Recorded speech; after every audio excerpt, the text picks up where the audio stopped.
And take a look, Anna Rittis and Nick, at some of these rainfall totals so far. In Newport, North Carolina, almost 24 inches. Morehead City, 23 inches.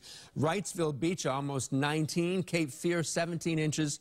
And so on and on it goes. Western North Carolina hasn't picked up much.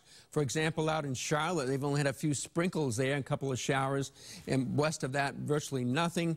There's been some rain at times up around Raleigh, but clearly it's right in here, and they're getting pummeled by these spiral bands of rain which continue to sort of train over the same locations as the center down here, not too far, tropical storm Florence now, not too far away from Florence, South Carolina. There's the center here. There's Florence, South Carolina. Some of the heavy rain is going to move down into South Carolina today as the winds now have decreased down to 50 miles per hour, sustained as this thing continues to swirl and spin and starts to move more northwestward and then turns more northerly, and eventually it'll turn northeast, and we will see some of the rain out of that here, as that's the projected track now.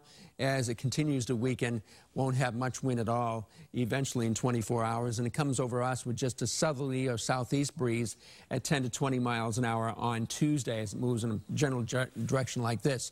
So it'll make it very muggy here on Tuesday with some tropical downpours and scattered thunder and lightning. That's on Tuesday. Back to today, and we have areas of fog scattered around. It's changeable from place to place.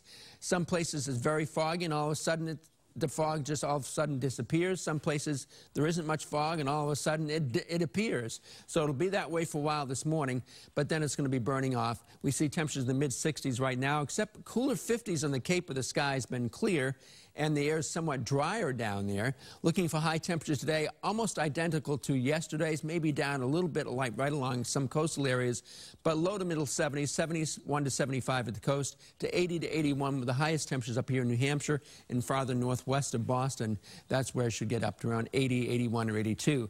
A lot of 90s here in the middle part of the nation, extending down into Florida. It'll be around 90 or so in Jacksonville tomorrow for the game.